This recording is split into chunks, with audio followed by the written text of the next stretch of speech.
하나님이 보낸 사자. 하나님이 보내신 이는 하나님의 말씀을 하나니. 요한복음 3장 34절. 사도 바울은 하나님과 주 예수 그리스도의 보내심을 받았으므로 그 자신의 말을 하지 않았다. 하나님의 보내신 사자로서 하나님의 기별을 전하였고 사람의 기별을 전하지 않았다. 그가 하는 일은 자신의 일이나 어느 다른 사람의 일이 아니었고 하나님의 일이었으며 그는 한낱 하나님의 영광스러운 은혜의 복음을 전하는 수단으로 선택받은 도구요 토기 그릇에 불과할 뿐이었다. 바울은 그의 기별을 잘 듣지 않거나 거절당할 때에라도 모욕감을 느끼지 않았고 너희가 내게 해롭게 하지 아니하였느니라고 말했다. 갈라디아인들에게 자신이 원하여 한 수고를 많은 시간의 낭비인 것처럼 생각하여 후회하지 않고 오히려 그의 수고가 헛되지 않도록 그들을 몹시 걱정하였다. 여호와여 영광을 우리에게 돌리지 마옵소서. 우리에게 돌리지 마옵소서. 오직 주의 인자하심과 진실하심을 인하여 주의 이름에 돌리소서. 라고 마음에서 우러나오는 말을 할 수 있는 사람은 그의 기별이 받아들여지지 않는다고 하더라도 개인적으로 마음이 상할 수 없다. 시편 115편 1절. 그의 가르침이 무시와 멸시를 당하거나 거절을 당할 때에 분노를 느끼거나 화를 내는 자는 그가 전하고 있는 것은 하나님의 말씀이라는 사실을 잊어버렸거나 그렇지 않으면 하나님의 말씀에 자신의 말을 섞어서 전했거나 하나님의 말씀 대신에 자신의 말을 전했다는 것을 나타낸다. 이러한 가르침이 명목상의 기독교회를 부끄럽게 만든 모든 핍박으로 이끌었던 것이다. 사람들이 일어나 거짓된 일을 말하면서 제자들을 이끌어내어 그들을 따르게 하였으며 그들의 말과 간섭을 듣지 않았을 때에는 분노하여 소위 이단이라고 불리운 자들에게 안갚음을 하였다. 어느 시대에나 하나님의 계명을 순종하지 않는 것에 핍박을 하지 않고 오직 인간의 간섭과 전설을 등한시한 것을 핍박하였다. 선한 일에 열심하는 것은 위대한 일이지만 그 열심이 하나님의 지식에 따르도록 해야 한다. 열심한 자들은 자주 내가 누구의 종인가 하고 스스로 물어보아야 할 것이다. 만일 하나님의 종이라면 하나님께서 그에게 주신 기별을 전하는 것으로 만족하고 복수는 하나님께 맡길 것이다.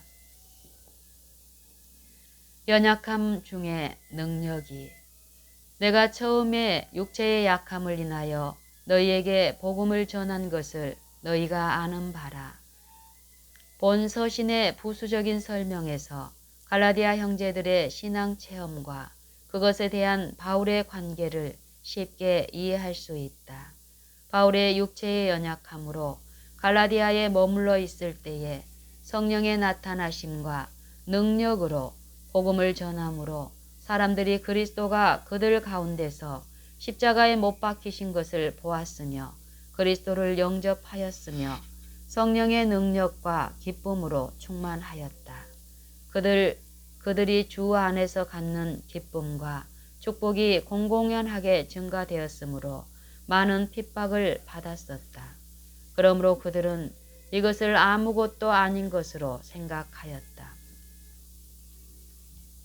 바울은 그의 볼품없는 예모에도 불구하고 그가 전하는 기쁜 소식 때문에 하나님의 사자로 영접을 받았다. 고린도전서 2장 1절로 5절, 고린도후서 10장 10절.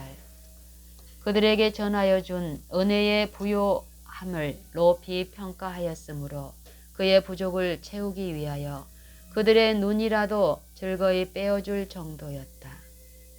이 모든 것을 언급한 것은 갈라디아 형제들이 그들의 현재의 상태를 살필 때에 어디에서 떨어졌는가를 보도록 하기 위함에서 사도가 사욕 없이 그들을 염려하고 있다는 것을 알도록 하기 위함이었다. 전에 그들에게 진리를 전했을 때에 그들은 그 진리를 즐거워하였다. 그러므로 계속 그들에게 진리를 말하기 때문에 그가 그들의 원수가 된다는 것은 있을 수 없는 일이다. 그러나 이와 같이 개인적인 일을 언급한 말 속에는 많은 의미가 들어있다. 바울이 그의 병과 그가 힘써 일하면서 당했던 큰 불편을 언급했을 때에 개인적인 동정에 호소하고 있다고 생각해서는 안 된다. 결코 그렇지 않다. 한순간이라도 그가 서신을 쓰고 있는 목적, 곧 육은 무익하고 모든 선한 것이 하나님의 성령으로부터 온다는 것을 가르쳐 주기를 잊지 않았다. 갈라디아 형제들은 성령으로 시작하였다. 바울은 키가 작고 몸이 약했으며 그들을 처음 만났을 때에 특별한 병을 앓고 있었다.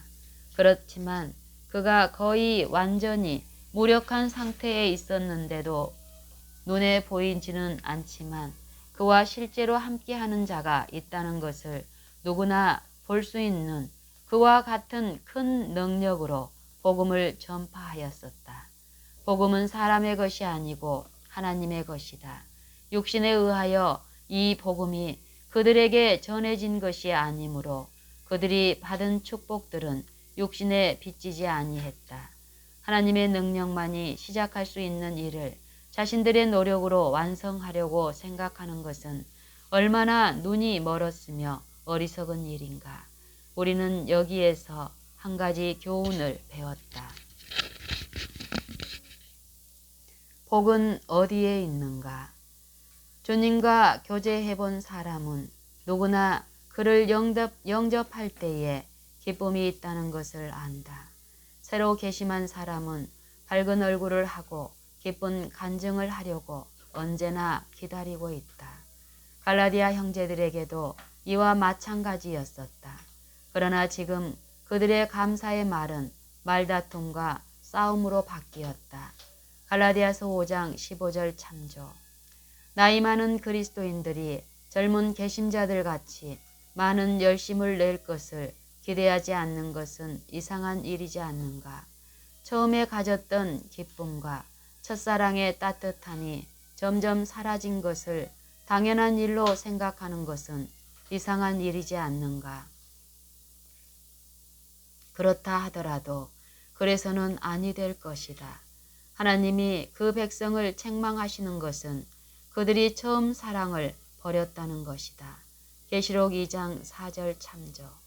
의인의 길은 돋는 햇볕 같아서 점점 빛나서 원만한 강명에 이르거니와. 잠언 4장 18절. 이것이 의인의 길이며 그리고 의인은 믿음으로 사는 자들이라는 것을 주목하라. 믿음을 떠나거나 또는 믿음을 행위로 대체하려고 할 때에 빛은 사라진다. 예수께서 내가 이것을 너희에게 이름은 내 기쁨이 너희 안에 있어 너희 기쁨을 충만하게 하려 함이니라고 말씀하셨다. 요한복음 15장 11절. 슬픔을 대신하여 기쁨의 기름 곧 성령을 주시며 이것은 없어지지 않고 영원히 있다. 우리가 충만한 기쁨을 가지도록 하기 위하여 생명이 나타난 바 되었다.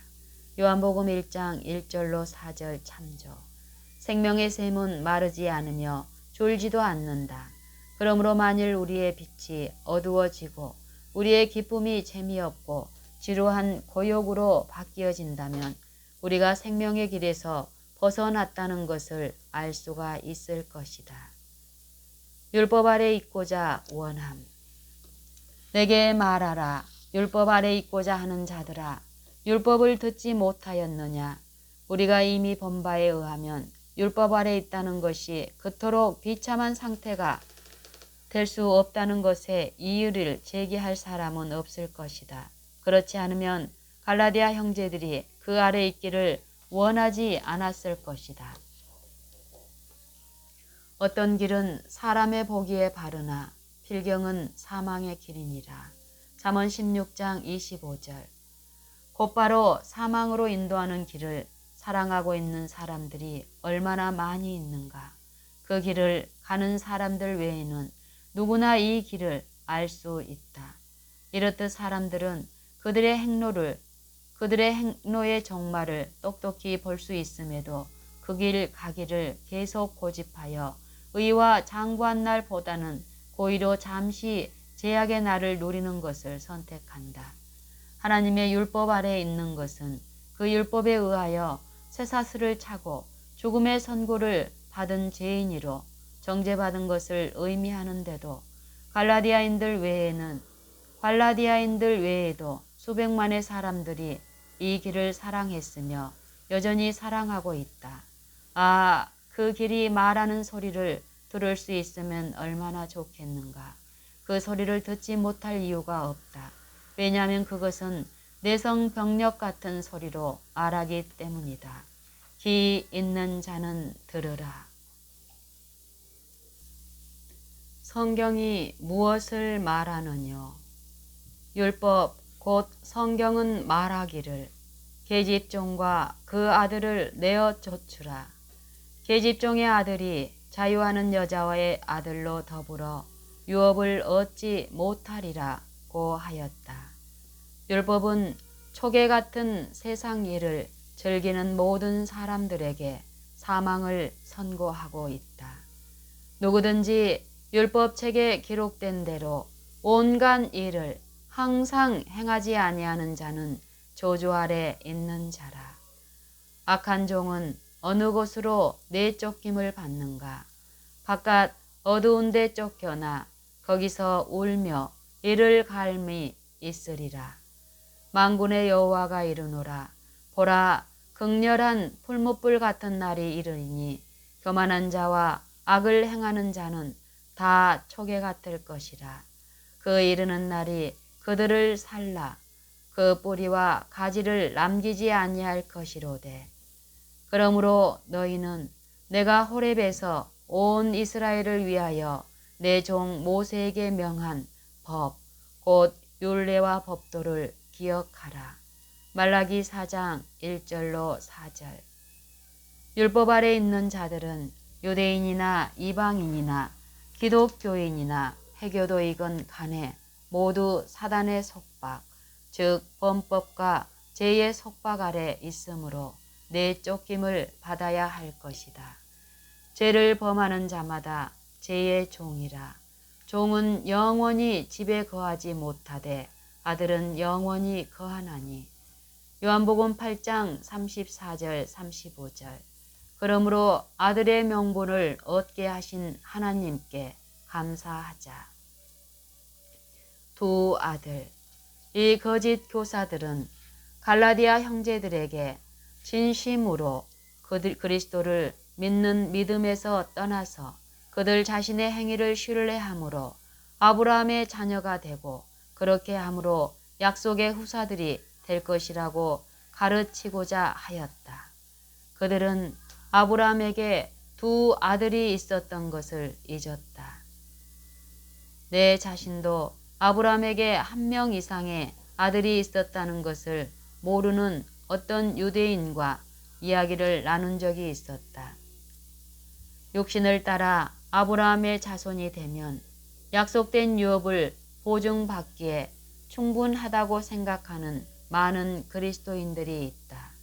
육신의 자녀가 하나님의 자녀가 아니라 오직 약속의 자녀가 씨로 여기심을 받느니라.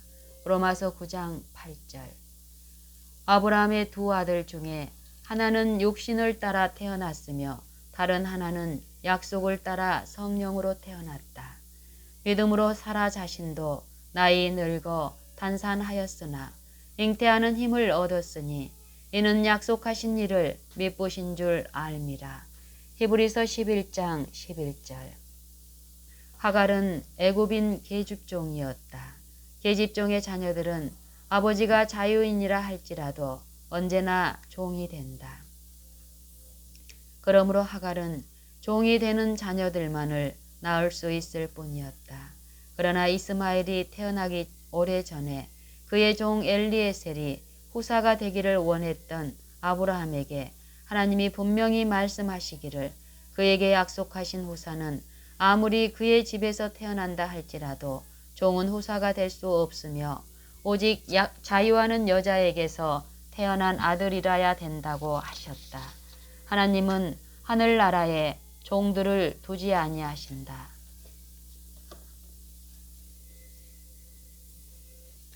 이 여자들은 두 언약이라. 두 언약은 어떠한 것인가? 두 여자, 곧 하갈과 사라이다.